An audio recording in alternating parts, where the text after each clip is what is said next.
Hozir biz Registonning janubi g'arbida joylashgan eng bir muborak bir maskan, qaysikim Xo'ja Abdudarun bir majmuasi bilan mashhur bo'lgan masjidda turibmiz. Bu joyda dafn etilgan avvalo shaxs to'g'risida to'xtalib o'tgan bo'lamiz. Ya'ni bu zotni to'g'rilarda Qandiyada, Samariyada aytib o'tilgan Xo'ja Muizziddin rahmatullohi alayh asl ismlari va Samarqandning devori qadim da ya'ni ichkarisida joylashganliklari uchun u kishini Xo'ja Abdudarun taxallusi bilan nomlaganlar. Otalari esa Xo'ja Yaqubning nimalari, dafnlari ya'ni devorning tashqarisida bo'lganliklari uchun u kishi Xo'ja Abduberun nomi bilan mashhur bo'lganlar. Bular Imom Abu Mansur al-Moturidiy o'zlarini bir gaplarida aytgan ekanlarki, mana ko'mishda mana shu Xo'ja Abdudarunga yaqin bir ko'minglar va Shohizinda bilan birga, ya'ni birgalikda bo'lsin deganda, chunki bularning shafoati bizlarga tegadi degandan keyin mana shu Shokarjizda hozirgi mana juda katta obodonchilik olib borilayotgan maskan, ya'ni Imom al-Moturidiyni shu joyga ko'milgan ekanlar. Nimaga desa, shu Xo'ja Abdumuizziddin rahmatullohi alayhi Xo'ja Abdudarunni shafoatlaridan umidvor ekanlar. Bu joyga shuning uchun maqbaralar qurilgan va masjid, xonaqoh va undan keyin hujralar va madrasalar bo'lgan. Xo'ja Abdudarun Muizziddin rahmatullohi alayhi qozi bo'lib o'tganlar va aynan bu kishining qozichiliklardagi bir karomatlari aynan shu joydagi havuz bilan bog'liq. Shu joyda bu kishi qozi bo'lib dars berib turganlarida tarixda keladiki, shu havuzda juda qurbaqalar ko'pligidan ozor berishgan ekan. Oxir oqibat u kishi bitta shu qurbaqalarning bittasiga yo sizlar turinglar yo men turay degandan keyin barcha o'sha bu yerdagi nimadan hovuzdagi qurbaqalar hammasi ya'ni o'shandan beri yo'qolib o'sha yerga kelmas ekan.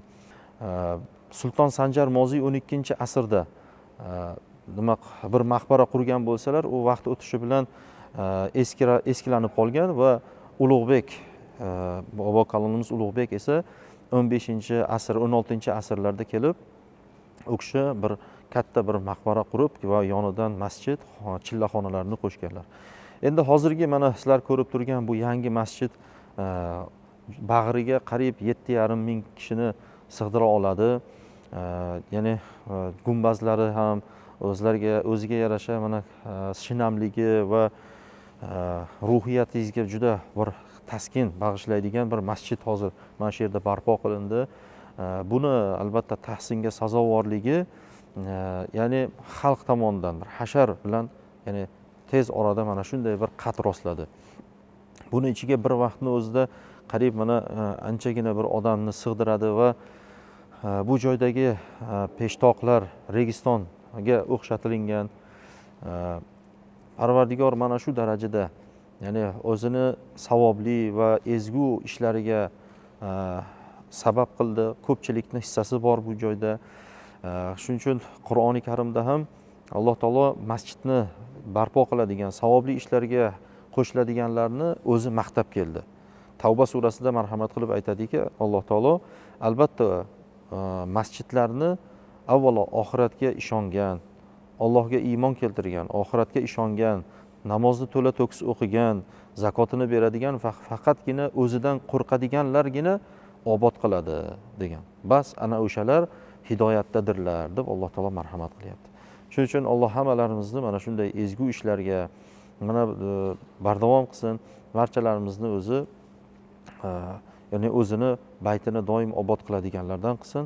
Assalomu alaykum va rahmatullohi va barakatuh.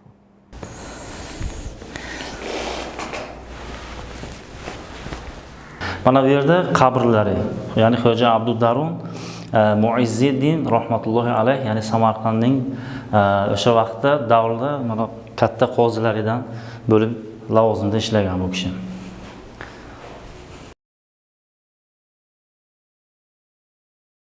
Bismillahirrahmanirrahim.